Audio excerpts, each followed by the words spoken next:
Oh my god. Oh. Oh. That final level was a lot. This game had a whole bunch of coders. No, it didn't have coders. It had code. Oh, okay. I was the code. I'm actually surprised how many people worked on this game. What are you trying to say? You saying this game feels like nobody worked on it? No, This game had 3 financial supports. like Guerrilla Games worked on this game apparently. Some people from Valve worked on this game. Rami Ismail worked, got special things. Like a lot of people are on this credits. It's crazy. Oh, thank you, Jasper Ford, for the names. Couldn't have done it without you.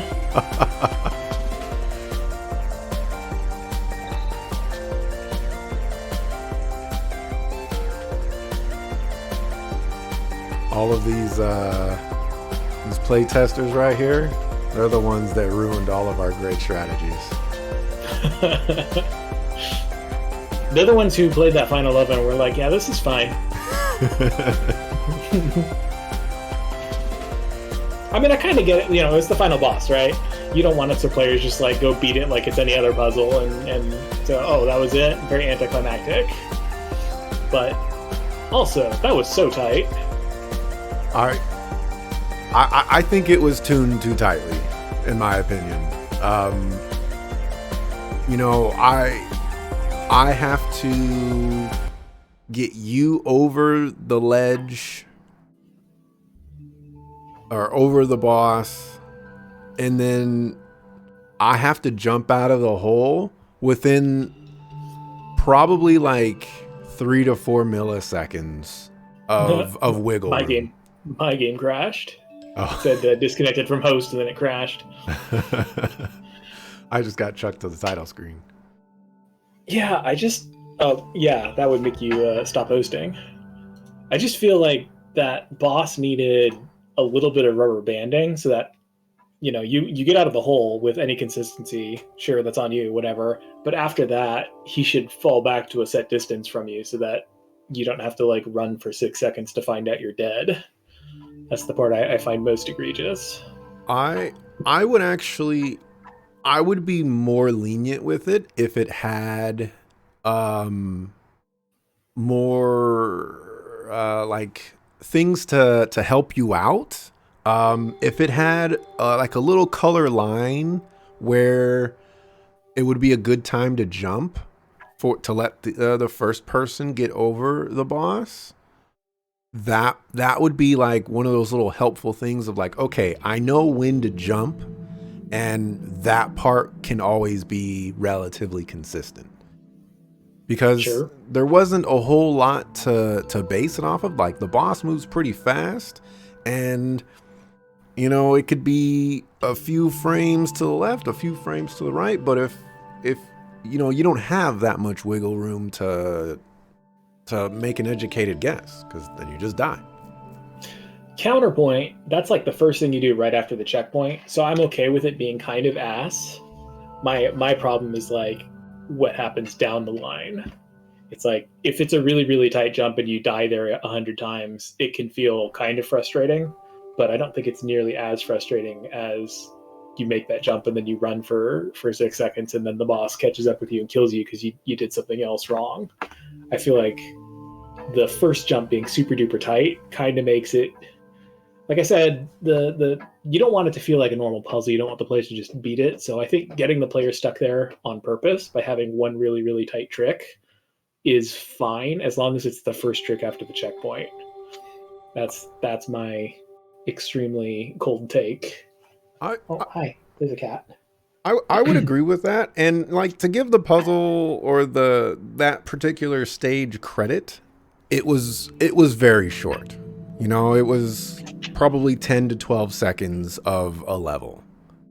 I think it would have been better if it were like 3 times as long, but mostly trivial after the first part. Like, Well, we already had that. We had that with the run, the side-scrolling run. yeah, and I enjoyed the side-scrolling run more than I enjoyed that final boss. But it's like, I think the advantage of a final boss instead of the side-scrolling one, they have this mechanic where he like catches up to you and jumps over you, and you have to run the other way. First off, I was completely uninvolved in that mechanic, which is not great. But I think that would be very fun if both of us were stuck under the boss and we both were running for our lives, and they like made a sequence out of that. That would be super cool. Yeah, I didn't even consider that like once you jump over the boss, you have no engagement with it whatsoever for at least the way that we went to solve it. Yeah. Oh, I don't think there's any other way to solve that. Like, there's no wiggle room. There's no platforms. They don't give you anything. It's just jump and hide in this one hole, right? Well, we did see that when you were closer to me, it jumps earlier. So there Uh, might be an alternate strategy. But then again, like I also die before it makes that jump. So who knows? yeah. I don't know. Like, if we were doing this like a traditional video game enemy instead of an obstacle style bias, then he would have like a big flashing red arrow right before he jumps. So that instead of the boss just continuously gaining on you and just killing you, if he had like a speed boost move that he would do that had a tell that he's gonna catch up to you, and then 2 seconds after he does the speed boost, he's gonna jump over you, and you need to prepare for that. Like, I think that would be a lot more gratifying. I, But I would agree with that. that's like that's asking for a whole other boss to be programmed in this video game, is what I'm talking about. Yeah. Overall, I think this game was awesome. I It would had some agree. super clever puzzles, and I'm sure those ones that we tried and did not succeed at, I'm sure they were super clever too. And there was plenty of secret ones that like we saw, but we just didn't know how to get to them too. So those ones are probably pretty tough too. Yeah, yeah. People with brains bigger than us making video games. I Appreciate that. know. Crazy. Even like the puzzle of getting to the secret areas was also pretty satisfying because it wasn't always like super simple. Like it was a lot of the times it was actually a legitimate puzzle. Oh yeah. And And it I don't know. It felt a little sad that's like we figured out that puzzle and we get into the other puzzle and get stumped, so we get nothing. But yeah, whatever. I guess something I would have liked in this game is when it gave you the score counter at the end of the level, if it broke it down in any capacity, so you knew you were missing, 4 XP from enemies and like 2 big gems instead of mhm, just saying you're missing 50 points. Because then if you wanted to go back and replay the game and get 100%, then you would actually know what you were looking for. I would agree with that. It would also be nice to know how many hidden levels there are in that stage, either after you beat the stage or after you beat the game, like in some capacity where you can go and look back and be like, okay, I want to replay this stage and do the hidden levels that I missed. Yeah. Um but yeah, I'll definitely echo your thoughts. I had a great time with this game as well. I like the puzzles. I like one of the things that you mentioned that like we are affecting different sides Mhm, of mhm. of the area, and like we both have something to interact with most of the time, and that was a neat approach. And I like that they changed it up multiple times throughout as well. Like the portal going through the top of the screen and appearing at the bottom of the screen, like that stuff was cool and something I was never expecting from this game.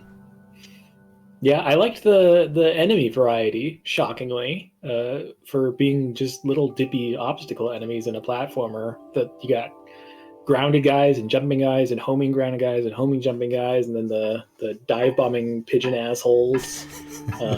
It's an excellent variety for a little platformer like this. Most of them just have like, you know, one type of enemy that just moves on a track, or one type of enemy that just chases you.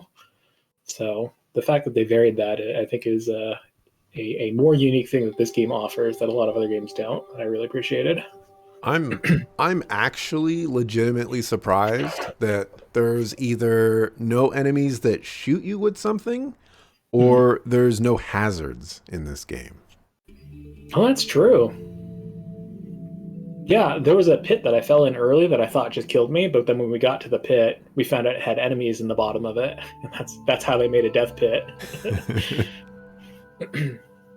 Yeah, that's cool. I don't know that I've ever played a platformer where you can die, but it also does not have stage hazards.